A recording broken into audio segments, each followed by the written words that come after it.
Hello friends, ನಮಸ್ಕಾರ. ಈ ದಿನ ನಾನು ಕ್ಯಾರೆಟ್ ಪಲ್ಯವನ್ನು ಮಾಡ್ತಾ ಇದ್ದೀನಿ. ತುಂಬ ಟೇಸ್ಟಿಯಾಗಿರುತ್ತೆ ಮತ್ತು ಆರೋಗ್ಯಕರವಾಗಿಯೂ ಕೂಡ ಇರುತ್ತೆ. ಪ್ರೋಟೀನ್ ಕೂಡ ತುಂಬ ಇರುತ್ತೆ, ವಿಟಮಿನ್ ಇರುತ್ತೆ. ಇದು ಅನ್ನಕ್ಕೆ, ಬಿಸಿ ಬಿಸಿ ಅನ್ನಕ್ಕೆ ಕ್ಯಾರೆಟ್ ಪಲ್ಯವನ್ನು ತುಂಬಾ ಚೆನ್ನಾಗಿರುತ್ತೆ. ಚಪಾತಿಗೂ ಕೂಡ ನೆಂಚ್ಕೊಳ್ಳೋದಕ್ಕೂ ಕೂಡ ಚೆನ್ನಾಗಿರುತ್ತೆ. ಇದು ಹೇಗೆ ಮಾಡಬೇಕು, ಅದಕ್ಕೆ ಏನೇನು ಪದಾರ್ಥ ಹಾಕಿದ್ದೀನಿ ಅಂತ ನೋಡ್ಕೊಂಡು ಬರೋಣ ಬನ್ನಿ friends. Welcome to Indumati cooking ಚಾನಲ್ಗೆ ಸ್ವಾಗತ, ಸುಸ್ವಾಗತ.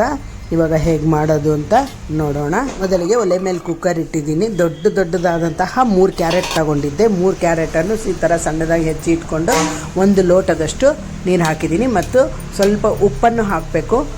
1 ಲೋಟ ನೀರು ಜಾಸ್ತಿ ಆಗುತ್ತೆ ಅಂದರೆ ಅದನ್ನು ನೀರು ಬಗ್ಗಿಸ್ಕೊಂಡ್ರೆ ತುಂಬಾ ಟೇಸ್ಟಿ ಆಗುತ್ತೆ ಆ ನೀರು. ಇವಾಗ ಅದು ಕುಕ್ಕರ್ ಮುಚ್ಚಳನ್ನು ಮುಚ್ಚಿ ವಿಜಲ್ ಹಾಕ್ತಾಯಿದ್ದೀನಿ.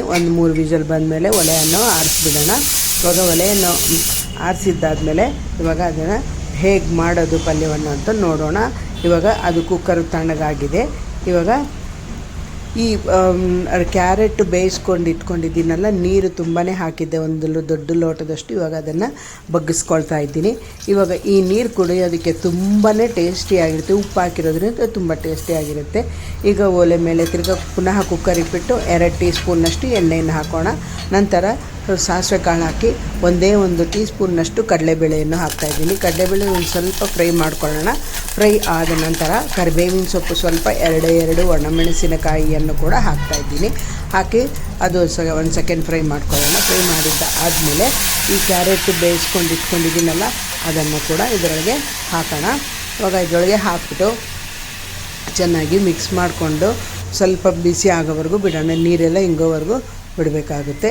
ನಂತರ ಅದಕ್ಕೆ ರುಚಿಗೆ ತಕ್ಕಷ್ಟು ಉಪ್ಪನ್ನು ಹಾಕಬೇಕು. ಆಗಲೂ ಸ್ವಲ್ಪ ಉಪ್ಪು ಹಾಕಿದ್ದೆ, ಅದು ನೀರಿನೊಳಗೆ ಎಲ್ಲ ಉಪ್ಪೆಲ್ಲ ಹೋಗಿಬಿಟ್ಟಿರುತ್ತೆ. ಅದರಿಂದ ಇವಾಗ ಇನ್ನೊಂದು ಸ್ವಲ್ಪ ರುಚಿಗೆ ತಕ್ಕಷ್ಟು ಉಪ್ಪನ್ನು ಹಾಕ್ಕೋಬೇಕು. ಹಾಕಿದ್ದಾದಮೇಲೆ ಸ್ವಲ್ಪ ಫ್ರೈ ಮಾಡ್ಕೊಬೇಕಾಗುತ್ತೆ. ಇನ್ನೊಂದು ಸ್ವಲ್ಪ ಬಿಸಿ ಆಗೋವರೆಗೂ ಫ್ರೈ ಮಾಡ್ಕೊಳ್ಳೋಣ. ಒಂದು ಸ್ವಲ್ಪ ಬಿಸಿ ಆದ ನಂತರ ಹಸಿ ಕೊಬ್ಬರಿಯನ್ನು ಕೂಡ ಹಾಕಬೇಕು. ಹಸಿ ಕೊಬ್ಬರಿ ಹಾಕಿಬಿಟ್ಟು 1-2 ನಿಮಿಷ ಚೆನ್ನಾಗಿ ಮಿಕ್ಸ್ ಮಾಡಿಕೊಂಡು ಒಲೆ ಮೇಲೇ ಇಡಬೇಕು. ಇದ್ದರೆ ಅದು ಸಾಯಂಕಾಲದವರೆಗೂ ಹಳಸೋಗೋದಿಲ್ಲ, ತುಂಬಾ ಚೆನ್ನಾಗಿರುತ್ತೆ. ಹಸಿ ಕೊಬ್ಬರಿ ಹಾಗೆ ಇರುತ್ತೆ. ಇವಾಗ ಚೆನ್ನಾಗಿ ಮಿಕ್ಸ್ ಮಾಡಿ ತುಂಬಾ ಚೆನ್ನಾಗಿರುತ್ತೆ, ತುಂಬ ಟೇಸ್ಟಿಯಾಗಿರುತ್ತೆ. ಇವಾಗ ತುಂಬ ಬಿಸಿ ಆಗೋವರೆಗೂ ಮಿಕ್ಸ್ ಮಾಡ್ಕೊಳ್ತಾ ಇರೋಣ. ಇವಾಗ ಕ್ಯಾರೆಟ್ ಪಲ್ಯ ರೆಡಿ.